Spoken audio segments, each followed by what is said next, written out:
Hi friends, welcome back to my channel. আজকে দেখো আমরা একটা নতুন চ্যাপ্টার শুরু করছি, সেটা হচ্ছে chapter 10 biotechnology and it's application. তোমরা অনেকেই রিকোয়েস্ট করেছিলে আমাকে যে দিদি এই চ্যাপ্টারটা এতদিন ধরে হচ্ছে, তো বায়োটেকনোলজি চ্যাপ্টারটা যাতে শুরু করা হয়। আর আমিও ভাবলাম যে আগের চ্যাপ্টারটা এখনও অনেকটাই বাকি আছে, তো এই চ্যাপ্টারটা কিছুটা পড়া যাক, তারপরে নয়তো ওই চ্যাপ্টারটা শুরু করব। আচ্ছা, তাহলে চলো আজকে আমরা এই বায়োটেকনোলজি অ্যান্ড ইটস অ্যাপ্লিকেশনের প্রথমটা একটু পড়ি। ফার্স্টে আমাদের জানতে হবে যে বায়োটেকনোলজি কাকে বলা হয়, বা বায়োটেকনোলজি বলতে আমরা কি বুঝি।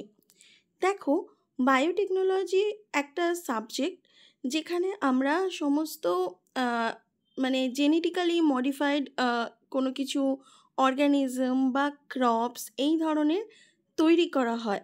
মানে এটাকে আমরা বলতে পারি যে কিছুটা মলিকিউলার লেভেলে এখানে রিসার্চ, মেনলি এটা একটা রিসার্চ পারপাস সাবজেক্ট হিসাবে আমরা জানি।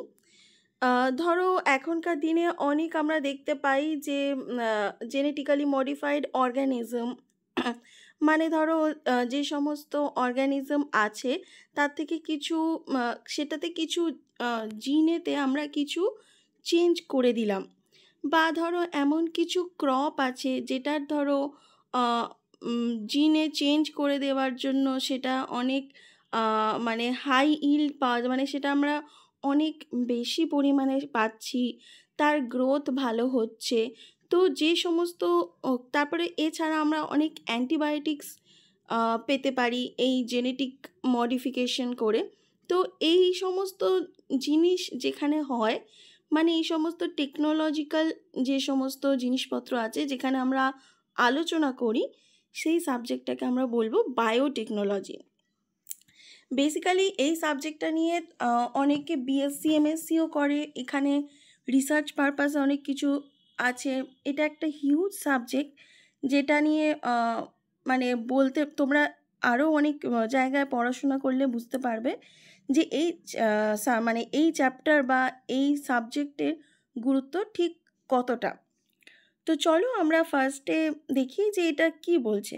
দেখো, biotechnology, as you would have learned from the previous chapter, essentially deals with industrial scale production of biopharmaceuticals and biologicals using genetically modifying microbes, fungi, plants and animals.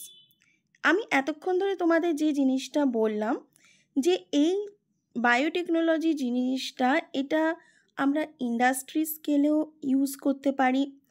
Industry স্কেলে আমরা কিসে use করতে পারি, যেমন ধরো কোনো ফার্মাসিউটিক্যালস প্রোডাকশনে use করতে পারি, যেমন ধরো কোনো ওষুধ, অ্যান্টিবায়োটিক্স, এই সমস্ত কিছু প্রোডাকশনে ইউজ করতে পারবো।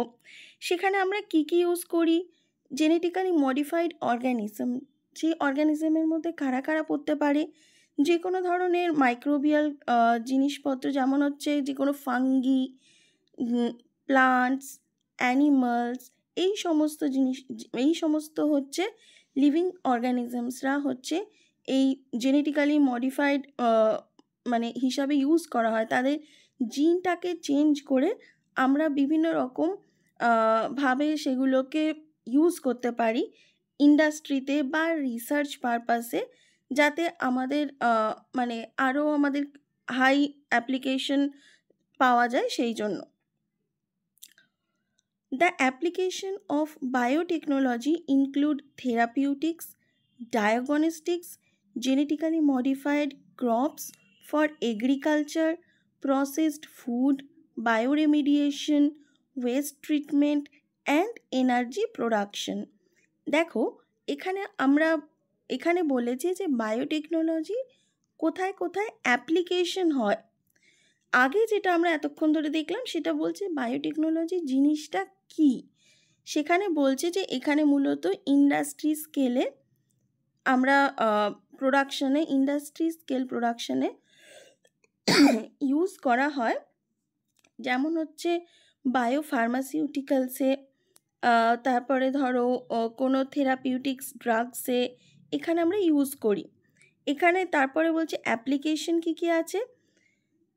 ধরো ওয়েস্ট ট্রিটমেন্ট মানে ধরো এই যে সলিড ওয়েস্ট যেগুলো হয় বা লিকুইড ওয়েস্ট, সেগুলোকে ম্যানেজমেন্ট করার জন্য, মানে সেগুলো যাতে পরিবেশে না পলিউশন করে সেই জন্য এগ্রিকালচারে আমরা ইউজ করতে পারি, চাষবাসের ক্ষেত্রে। তারপর ধরো কোনো খাবার তৈরি করার জন্য আমরা ব্যবহার করতে পারি, সেটা আমরা ইন্ডাস্ট্রিতেও ইউজ করতে পারি, বায়ো রেমিডিয়েশনে ইউজ করা যেতে পারে, কোনো এনার্জি প্রোডাকশনে ইউজ করতে পারি। তাহলে এই সমস্ত জায়গায় আমরা বায়োটেকনোলজি যে সাবজেক্টটা আমরা পড়ছি সেই সাবজেক্টটার এই সমস্ত জায়গায় অ্যাপ্লিকেশন আছে। সেই অ্যাপ্লিকেশনগুলো আমরা যখন ডিটেলসে যাব, তো ডিটেলসে আমরা আরও ভালোভাবে পড়ব।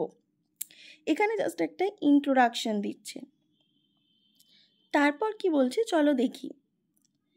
3 critical research areas of biotechnology are, 1 নম্বরে কি বলছে দেখো, providing the best catalyst in the form of improved organism, usually a microbe or pure enzyme।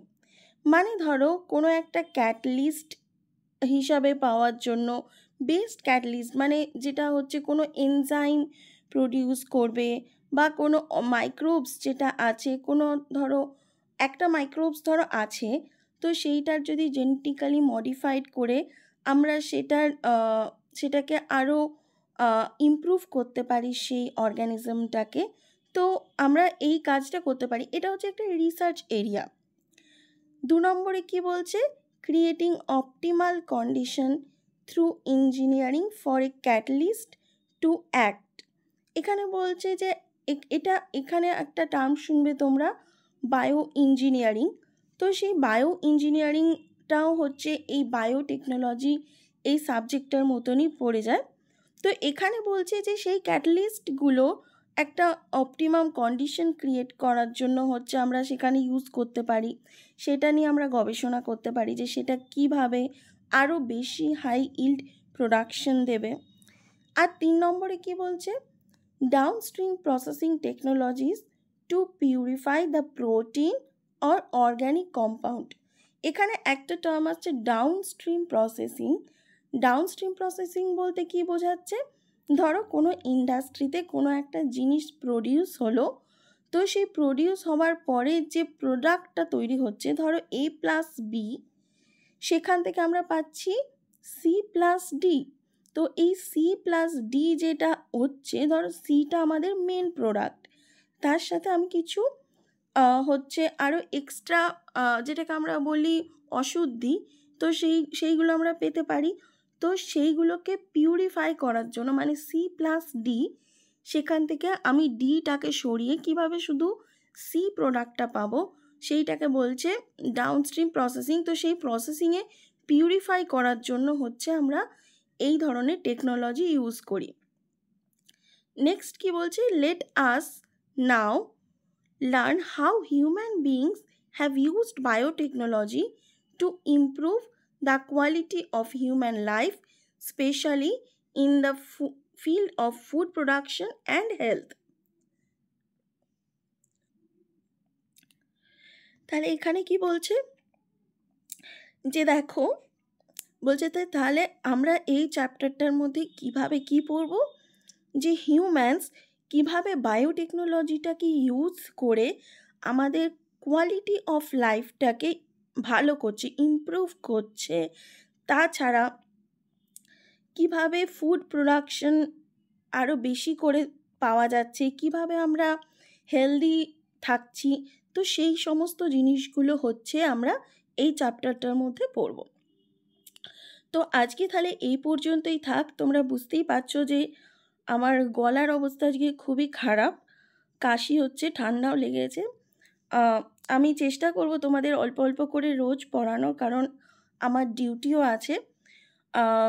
তোমরা প্লিজ একটু কোঅপারেট করো আমার সাথে, ঠিক আছে? তবে আমি রোজ ভিডিও দেওয়ার চেষ্টা করব, যাতে তোমাদের তাড়াতাড়ি এই চ্যাপ্টারটা শেষ করে দেওয়া যায়।